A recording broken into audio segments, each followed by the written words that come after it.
দিন পরে এসে বুঝলাম আধার কার্ডটা শুধুমাত্র জিও সিম কেনার জন্য আর হোটেলে রাত কাটানোর আইডি প্রুফ।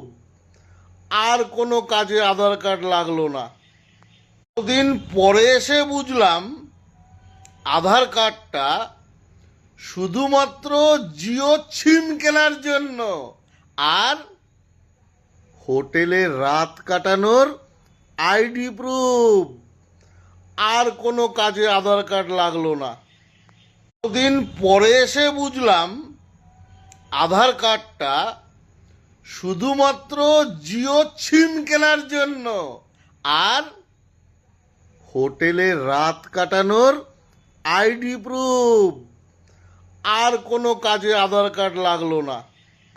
দিন পরে এসে বুঝলাম আধার কার্ডটা শুধুমাত্র জিও সিম কেনার জন্য আর হোটেলে রাত কাটানোর আইডি প্রুফ। আর কোনো কাজে আধার কার্ড লাগলো না।